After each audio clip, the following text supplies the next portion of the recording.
Welcome back to Newsstand. I can't get down from here. It's scary. Former reality TV star and current Transportation Secretary Sean Duffy is defending his family road trip series he's been filming with his family for 7 months as the American public faces intense gas prices. Again, the current Transportation Secretary, Duffy was on The Real World Boston in 1997. I've never seen it, but I can only imagine the amount of slurs MTV had to cut out just to get 5 usable minutes from those Boston guys. A new Gallup poll, fun, shows that young Americans are pessimistic about the job market.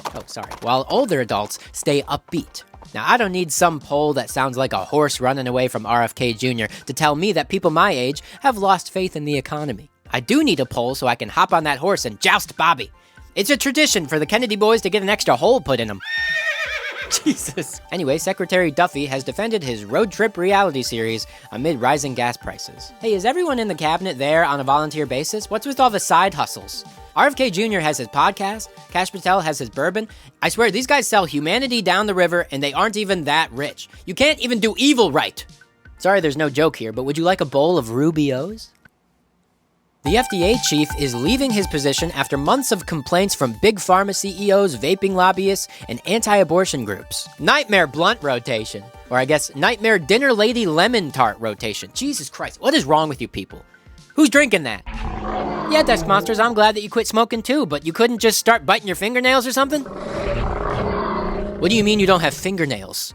What the fuck have you been using to scratch my back? Anyway, the FDA chief is leaving his job, but citing that recent Gallup poll, as a 55-year-old man, he likely has an optimistic view of the job market. I'm sure we'll find a new job real soon, he said as he struggled to remember his LinkedIn password. The president's proposed plan for a Golden Dome missile defense system was initially going to cost taxpayers a staggering $175 billion, but now is estimated to cost over $1.2 trillion.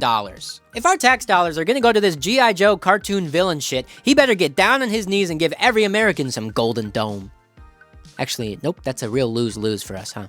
You might think, hey, we have a right to defend ourselves. But I'd say, why don't we ask ourselves why people might want to bomb us in the first place? If we used our immense wealth, power, and influence to actually help people instead of slapping American flags and C-list politician autographs onto our missiles before we bomb somewhere else for 20 years, maybe there'd be nothing for us to defend ourselves from. With counterterrorism czar Sebastian Gorka's new counterterrorism strategy, anarchists, anti-fascists, and any radically pro-transgender violent political groups are now considered a priority to be neutralized. In the words of the Little Mermaid, whenever that crab would be mad at her for showing up late to Under the Sea rehearsal, hey Sebastian, fuck you.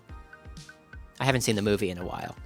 I feel like dystopian societies and movies and stuff are written to be a little too smart. Because in real life, right now, these motherfuckers are like, we hate you, and we are actively working towards your demise and eradication. And still, all the major newspapers are like, this could have some negative consequences for the most vulnerable among us, but do they really mean it, or are they just joshing? They mean it. Oh, they mean it. Jesus fuck. Since the Supreme Court ruled to strip back the Voting Rights Act, multiple southern states have hurried to pass legislation to redraw congressional district maps to try to give Republicans more seats and to further disenfranchise black voters. Oh, so every time a Republican on Fox News has said, we are in the post-racial era, they meant it in a nostalgic way. Racism didn't end so that we could move forward and build a better, more equitable society for everyone. Racism ended so that Republicans could start it again. It's like a Ku Klux caterpillar going into a chrysalis and coming out not as a butterfly, but as Tucker Carlson. In less depressing news, Dua Lipa is suing Samsung after the company used an image of her on their TV boxes without her approval. Dua Lipa? I'd rather see a dual IPA on that TV, brother. Let's go.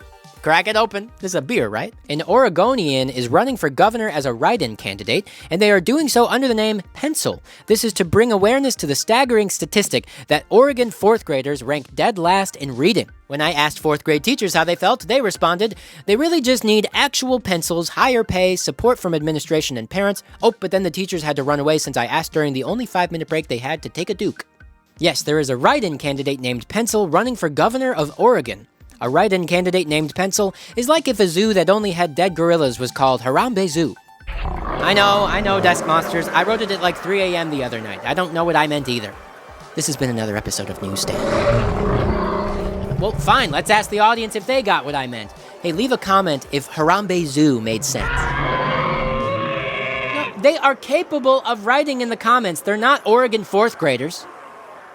A new Gallup poll shows that young Americans are pessimistic about the job market, while olders, I usually film in like the afternoon or the evening, but I got to film in the morning today, so I got a muffin. Thank you, Desk Monsters. Yeah, so what if I'm just mooching off of your Costco card?